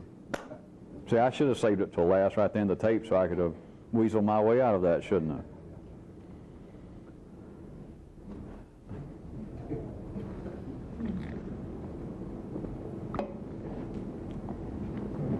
Another little piece of some things I was mentioning. I assume that along the way, like tonight, that some of the things I apparently verbally said quite clearly could be seen from any ordinary view as being in conflict with some of the things that I have told you people that were conditions for continuing this, such as affecting your diet in a certain way, that I said, getting certain kinds of exercise. And that from a certain literal view, it sounded as though I have made fun of that or laughed at that or said it was a waste of time, if you were listening right. Let me point out the kind of balance. Even though there is no right thing from a revolutionary view, by right thing there is no ambrosia, there is no food of the gods, eating nothing but rice every day, or to make it better, eating nothing but 1 grain of rice every day, having nothing but carrot juice, nothing but ice water. There is no one right thing. There is no one right belief. There is no one right opinion. There is no one right mode of behavior. There is no one right, forgive me in California, lifestyle. There is no one right thing for the revolutionists, but there is this. There is the right combination of things. That is what, believe it or not, although your nervous system immediately might tell you otherwise, in the city, that's not recognized. In the city, it's not recognized as a combination, that there should be there might be some proper combination of things. No, no, no. There are right things. I knew you wouldn't hear that. There are right things, right? There's either the right way to live, for one example, the Christian way to live. But you can't, be screwing around and try to mix it up with something else and say, well, what you do is take the beliefs of the Christians and then the Tupperware salesmen and then people who work for Remax, and then, of course, some of the ideas that have been put forth by that great philosopher Vince Lombardi, and put them all together, and then you might have something. That's just insanity. That there is a right thing, that is, a right way, which, one example, the Christian way. What is not recognized in the city is there is a proper combination for each person. Because if that was understood and if it was pursued, then for one thing, people would be at their minimal threshold level of health, and they're not. People would not be tense, people would not be upset, etc. So there is a proper combination. There is no secret ambrosia, there is no one food, there is no one type of behavior, there is no one ritual to do. there is a proper combination. And what you have got to discover, what I am trying to help you find very quickly on your own, there is for you, for you, for you, for you. Even though there is no out there, and even though you're a part of everything else, for you, for your one little collection of cells over there by yourself, there is the proper combination of literal foods for you to eat. There is the proper amount of sleep that you need. There is the proper amount of exercise, just minimal amount, that you need. There is the proper kind of yellow circuit, kind of intellectual activity, exercise that you need. You. And it doesn't matter what anybody else needs. It doesn't matter whether you absolutely, as it turns out, need 10 hours of sleep no matter what happens. That anything less than 10 hours, you are not operating at maximum efficiency and power. You're like an engine that needs an oil filter. You're like an engine that's running too low an octane. Or you find out that there are certain foods that for some reason you keep eating, but if you start paying any attention that certain combinations, and I don't mean anything mystical about this, I say combinations, I don't mean just combinations of food, it might just be one food, that you got to find out that as much as you seem to like pizza, that at least twice a week, once a week, whenever, that you will sit there and you'll eat enough pizza that the next day it finally strikes you after 30 years that I don't enjoy this, it affects my performance the next day. Not just at gut level and not just above, but it is a fact that what you eat will affect the upper levels. Not the food, but the combination of that and everything else. I'm not going into more detail, but I'm pointing out that there is a reason for everything that I have suggested, demanded that people do to stay here. But it is not that one thing is going to set everybody aright. Everything that I have concocted, come up with, refined, and the amount, the degree to which I required it, is within the tolerances that it's not too little and it's not too much. But after that, you've got to find what is right for you.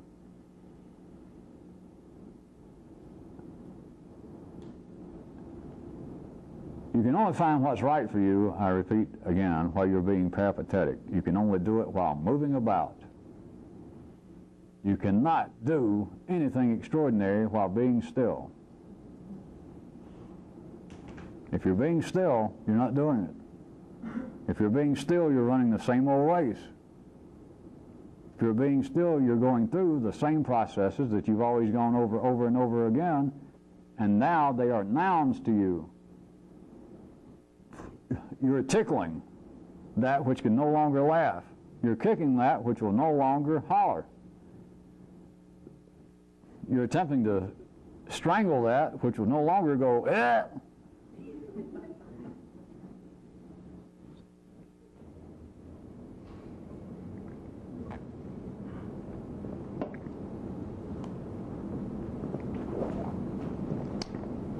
You know why revenge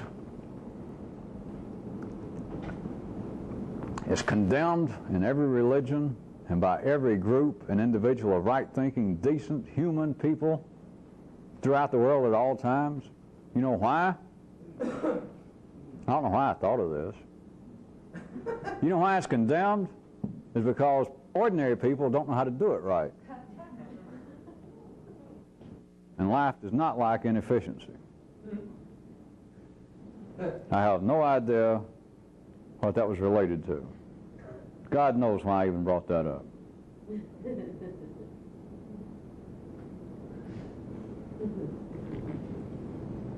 It's got nothing to do with that, by the way. So, for that chart, it's got nothing to do with anything I've talked about. So, just, ladies and gentlemen of the jury, strike that from your memories. Do not take that into consideration in your later deliberations. It's unwarranted, untoward, unreal. So pretend I didn't say that.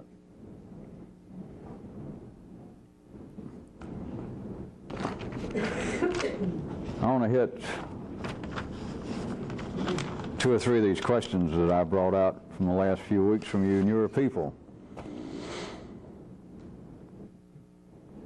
One of them I've already talked about tonight, but about asking why,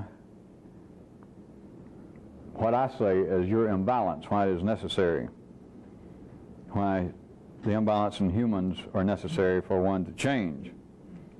If you were balanced, in every sense of the word, if you were balanced, would you be in favor of change?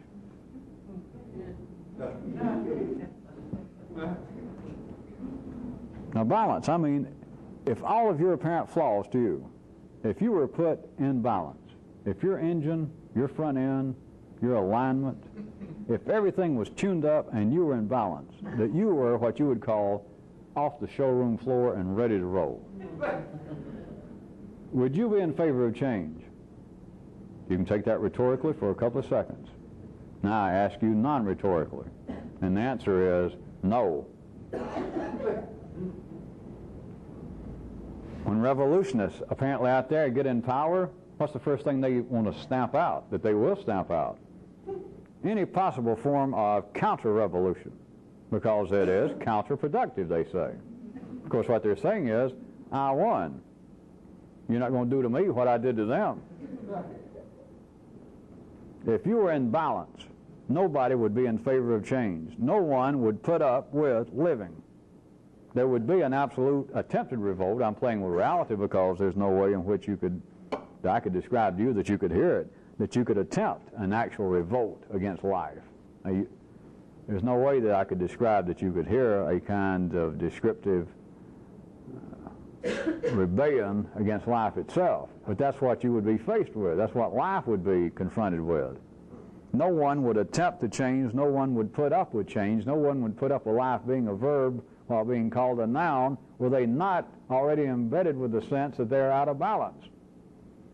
Therefore, change has got to be in order.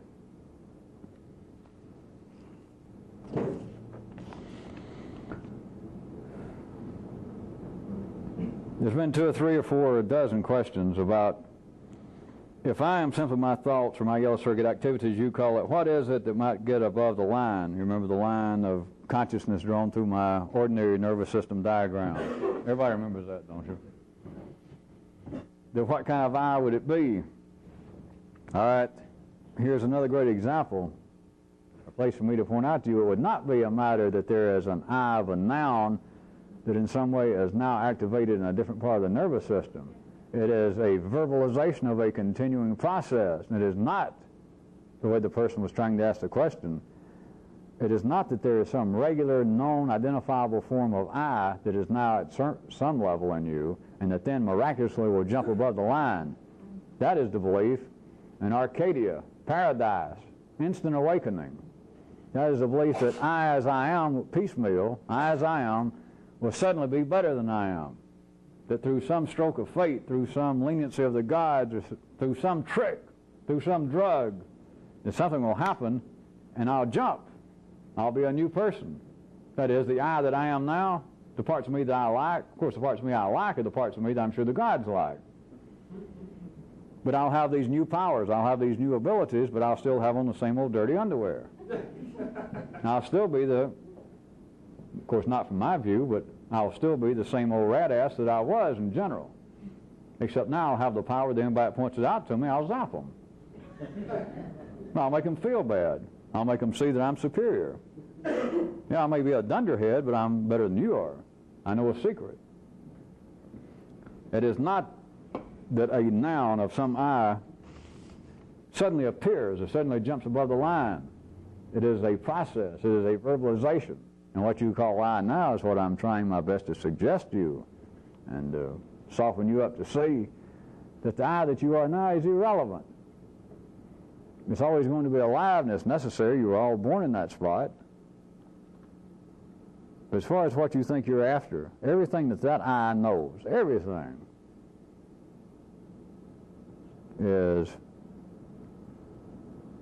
it's either irrelevant or BS. And I can't remember what BS stands for. It's somewhere in between. Well, I do remember, I don't think this is it, but there was a man whose book he sent to me. It was Lord B.S. Beavershorts. I always think of that. What was that group in England that keeps writing to me? Anyway, that's beside the point. Especially since you didn't see the humor in it, it was really beside the point. You've stated that one cannot achieve a goal that if it is too specific. Also, let me point out that that is not the way in which I put it. I'm going ahead and answer the question. The way in which I put it, and everything I say, I know what I'm saying. If it doesn't seem to make immediate sense to you, what I said was that no ordinary goal is achievable if it can be specifically formulated by you, by a person. That's what I said, not that you cannot achieve a goal if the goal is too specific. It's got to be specifically formulated by you. Then that cannot ever be achieved. Not the way in which you formulate it. But back to the question. Since you state that one cannot achieve a goal if it's too specifically formulated, and the individuals in life and the individual assumes that this is what it will take to make him happy.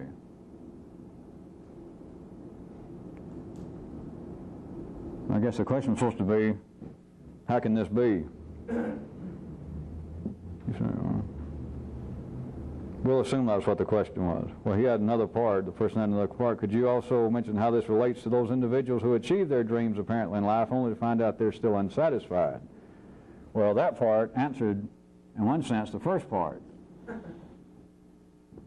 It does seem to be true. It is not any sense of morality. It's not the gods being down on success in life. Contrary, as I said, from one view, those who succeed in life are closer to satisfying the gods, if there were gods, than you are. You're kind of at the other end of it. But those who are actually in there fighting the good fight, those up there not only succeeding on Wall Street, but those being an insider information, not getting caught. The slick ones, the sly ones in life, the gods really like them. They serve a real purpose. Now, when they get caught, their purpose was to get caught. Somebody got to fill up the jails.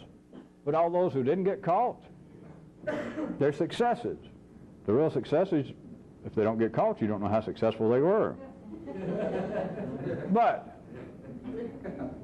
it is never in life. The success is never exactly what is the person asked. As I said, if you didn't follow all this as much as I disjointed it, that the other question answered the first one, if they could hear it. How is it that people seem to achieve their dreams only to find out they're still unsatisfied? That is because whatever you can specifically formulate, not just the dream of having $1 million, see, that's not it. The dream is having $1 million would satisfy me. Having $1 million would cure my flaws. Having $1 million would turn me into the world's greatest noun. That is, I would be Mr. or Ms. Happy. I'd be Mr. or Ms. It. And of course you get $1 million, and it's not. Not because there's anything wrong with $1 million. It's not because you got the $1 million the wrong way. It's not because you got the wrong $1 million. It's what I've already told you. It is an unrecognized. It'll happen after I die, at least. It's an unrecognized law of physics. That any dream that you can specifically formulate, you cannot achieve. That's just a fact. You might get that close. You might get that close. I'm not arguing that, but you can never achieve it. Go back to what I was trying to translate from the first part of the question. You state that one cannot achieve a goal if it's too specific, and the individual assumes this is what it will take to make him happy. How can that be? Because I assume what the question is. Even if you stood and follow it, at least the person who asked it, one way to look at that is that the parts, the cellular parts of any organism can never properly in any way predict the future of the whole. Now that's another way, if you can hear that, I'm not going to linger here, of why you cannot ever achieve anything that you can specifically formulate. Because you are having the parts of you predict the future of the whole, and they can't do it. If they could do that, you'd already know it all. You could do it all. Well, I could tell you one time, and you go, yeah, that's it, and that's the end of it, and I never see you again. Oh, that's what I was looking for. But the whole cannot be, its future cannot be predicted by the parts.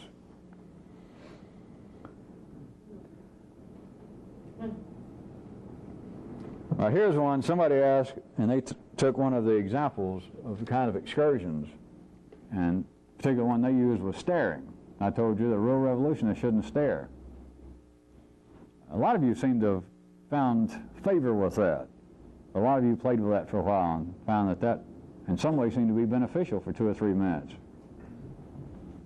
So beneficial that you thought, boy, I should discover this myself. This is great. I'll do this the rest of my life. Now I know how to do it, and you've never done it again. But generally, as I predicted, since I can predict, almost all of you found that to be very favorable. You're glad you heard of it. Also, as an aside, do you know one of the reasons that alcohol and drugs are so condemned? Nobody does, but I'll tell you why. It's because they make you stare. Worse. But the person is asking, the base of the question is, should they be concerned over the possibility that such excursions and tricks and things I've given, such as not staring, may finally become mechanical? Nothing revolutionary can ever become mechanical. Not in any sense as meaningful to any of you. That is, if anything that you ever do that requires extraordinary effort, anything you do that's unnatural to you, let us say that you have never gotten, as unmystical as this seems to be, that you had never participated in daily exercise like you have now until I made you do it. That now is as you should. Let's assume that you get up real early every morning, you go out and run 4 or 5 miles like I told you. Well, let's assume that you're a right-thinking, intelligent person like me. You hate it. Can you conceive of the fact that someday it's just going to become mechanical? If you're the kind of person, some of you in here, that I'm talking to? Never, never, never, never, never, never, ever. Now, you should be very close to getting to the point of being able to be minimally healthy. That is, that you understand that I'm better off doing this, and that's the end of it. And the good old eyes in you, the good old city eyes, if they got to holler and fight, fuck them. But you've got to very shortly understand what being strong is, what integrity is in yourself, a soundness. Then once you find out that this is what I should do, then the rest of it, your poor old back, your weak knees, you didn't get enough to sleep, it's just noise. It's the noise of traffic outside if an alarm clock goes off. It's the noise of the alarm clock. It's so what? But as far as any of it becoming mechanical, think about it. And if that didn't answer it, if you think that that was too physical, too material, that's why I started off using their actual question about not staring. If it seems to be some real psychological, intellectual trick or something I gave you, there is no way in any meaningful manner that you could be concerned about that such things become mechanical. Have any of you that even found great favor when you first started not staring for 5 minutes a day at a particular time for 2 minutes? Have you found now that, hey, I can't quit not staring? If you do believe that, go get help. You don't need my help. Go. That would be like saying, I believe I've answered it, but I'll give it one more shot. If we were back in the city, back in what they believe is the possibilities and the directions for change, how about all the great religions all over the world about you should love your fellow man? Have you ever met somebody that immediately heard the reality, the validity, the worth of that, and immediately began loving their fellow man to such a degree that now they've overdone it?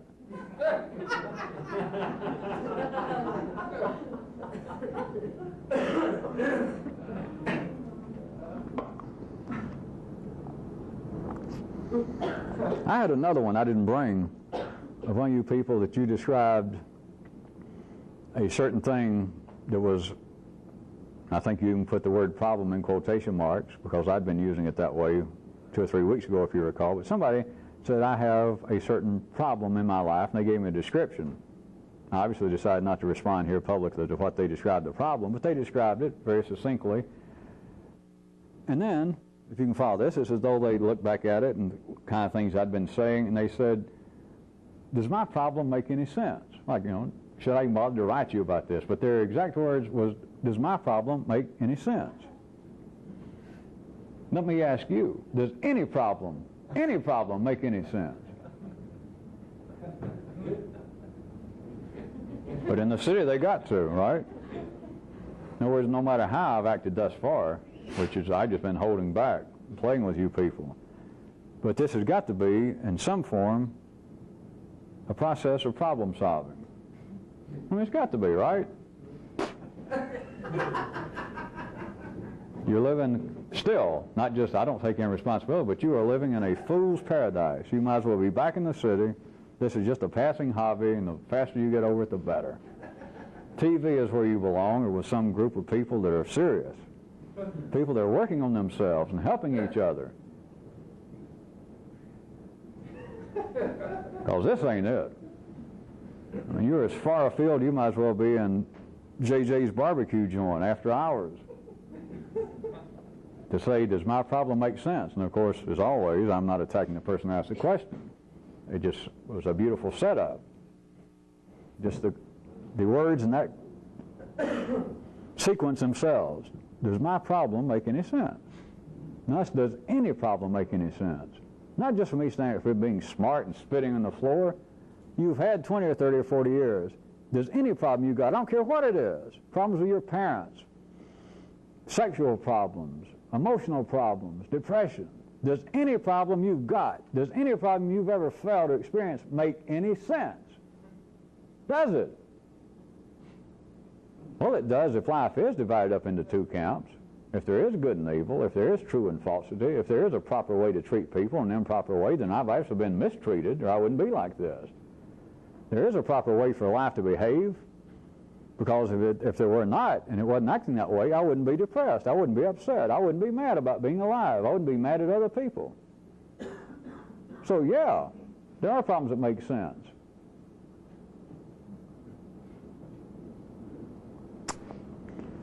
Boy, I hate to have to. All right, I'll ask. If that's true, why after do we know about it? For a good 5,000 years we got going now. So we can trace back your genes to either Sumerians or Daffy Duck's line. How come after 5,000 years? How come? I gotta ask. I'm not being smart.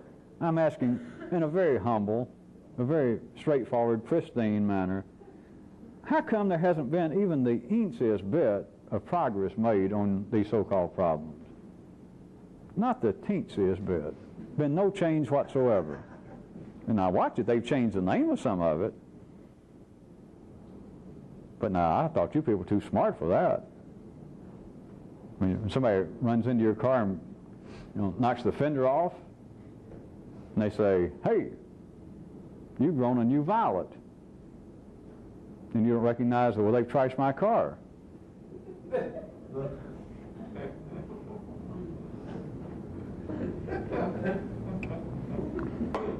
Too obtuse? Well, see, that was the point. That's why I used it. And I thought you'd follow it. Okay, all right. You got to have it this way. The Sumerians, your grandmother, or your great-great-grandmother at least, and grandfather, were plagued by evil spirits and demons that were going to get them. Jesus, at least we conquered that. Now we're dealing with psychological problems. So we've gone past that. You changed the name of it.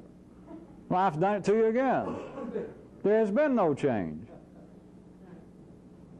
Well, of course, that's just one man's opinion, I guess.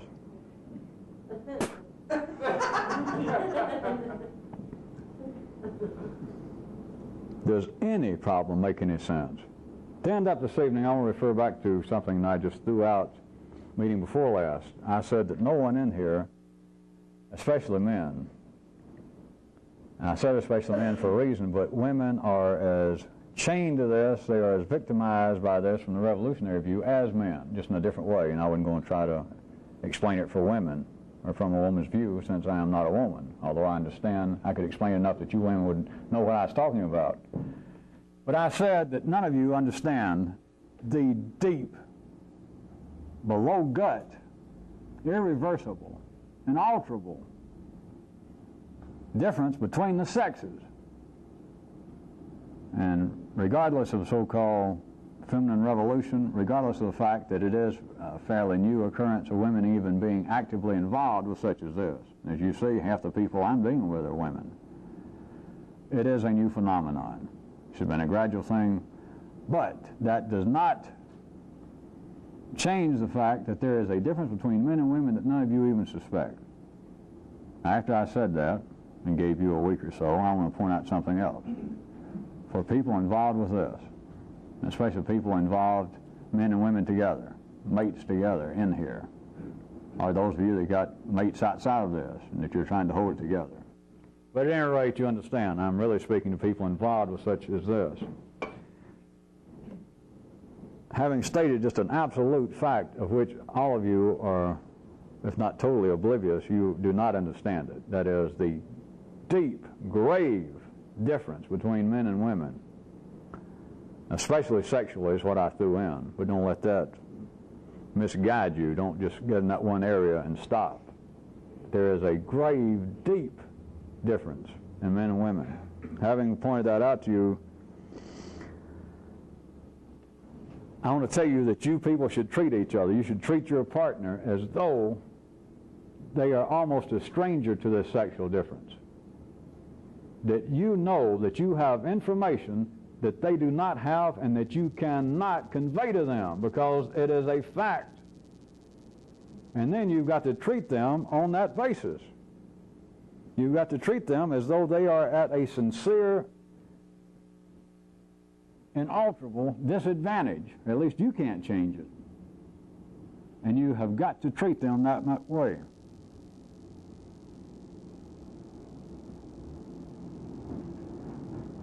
I've done my duty. I was going to say that I'm not going to tell you anymore, but for one reason, we've only got less than 2 minutes on the tape. You should be treating each other in that manner. Because that is true, that each of you, it's not just from one view or the other, at the exclusion of the other, but both of you have got information, genetically. Men have got information about their relationship. As I said, it appears to spring sexually. You can start off looking at that particular point, that you've got information that they don't have. Not better or worse, they never understood men. And of course, men have been writing poetry and sad songs and all that shit for thousands of years, hollering, nobody can understand a woman. That's just been out in the public view more. But you have got to treat each other on the basis that, yeah, that's a fact. And there's information, I can't tell you what it is. And that, in a sense, you're at a disadvantage. Every time I, quote, act like a man, like an old dumb man, and you kind of look blank, or you say, why do you do that? I can't understand that. It doesn't make sense. Recognize it. Because that's true. And you should not take advantage of somebody that you, quote, love. Somebody that you're trying to have a relationship with. And women the same way.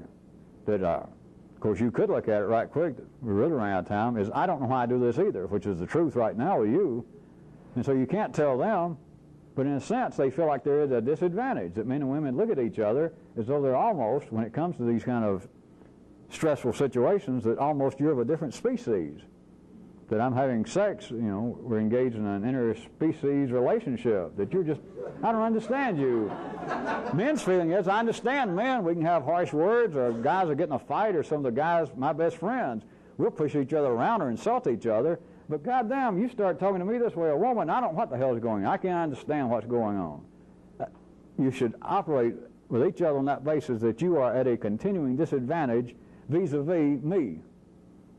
That you as a man will never understand, or what you say you don't understand about me, I can't tell you, and therefore you're at a continual disadvantage. And therefore, would you not treat a child, if you had somebody in your home, if your boyfriend or girlfriend was deaf, wouldn't you like to take into consideration they couldn't hear? If they were blind, if they were at some continuing disadvantage and you had an advantage over them, you would help them. You would take it into continuing consideration. I'm telling you, you should do that sexually. I don't mean just the sex act. But you should treat each other as though the other person is constantly at a disadvantage vis-a-vis you. That is the disadvantage of being of a different species, different sex. And then if you should treat the other person on that basis. That you have a superior position vis-a-vis them in your relationship. Completely out? Huh? Well, I had a couple of quick excursions. Can you send them up to, give them to the other cities?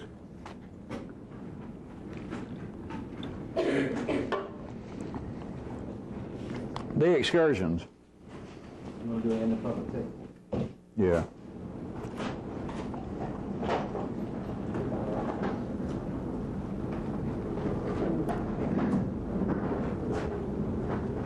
What can you want to stick on another tape? I do. Okay. You ready?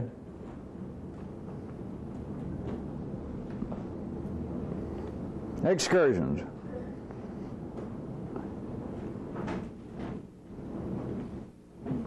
I want each and every one of you, and this is not just the new people, everybody do this. I want you to give yourself a specific, a meaningful little freedom favor. And that is this. Something that you do, and don't argue this away and don't argue where it came from or debate it. All of you have got something that you do that you disapprove of. Maybe you eat too much. Let's just pick that. Or maybe you eat too much of a certain thing and you continue to regret it. You keep, wherever you got it from, we're not saying it has any objective cosmic validity, but all of you do something continually that annoys you, that you oversleep every morning. Every morning you oversleep.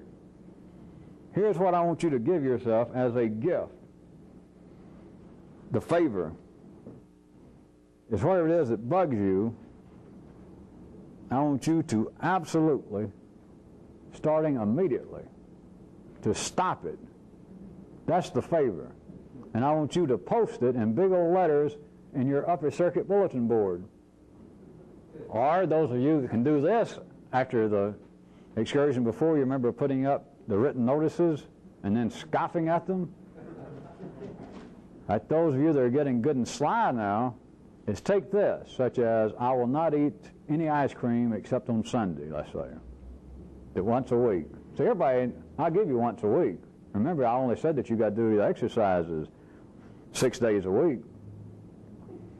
Once a week, let's just say it's a pizza or ice cream or something that you do and you continue to regret that you do it continually. All right, put yourself up a sign. Those of you that really put up the other one and scoffed at it, now if you know what you're doing, is put yourself up a nice sign somewhere. Don't do this if somebody outside the group's going to see it. It just needs to be you, so you may have to just do it in your bulletin board. But if you can pull this off, actually put up a sign, no ice cream till Sunday. But here's the thing. You have got to absolutely do it, and that's the only way to understand what freedom is. That since you have historically, for years, the same job, you set the alarm clock for 7 o'clock. It's been set there for 2 years, and you have never gotten up at 7 o'clock. Which is still not the point, but it bugs you. And don't tell me, don't excuse it, don't even discuss it. It simply bugs you and you're aware of it. Set that motherfucker for 6:45 and get up at 6:45 unless you're dead.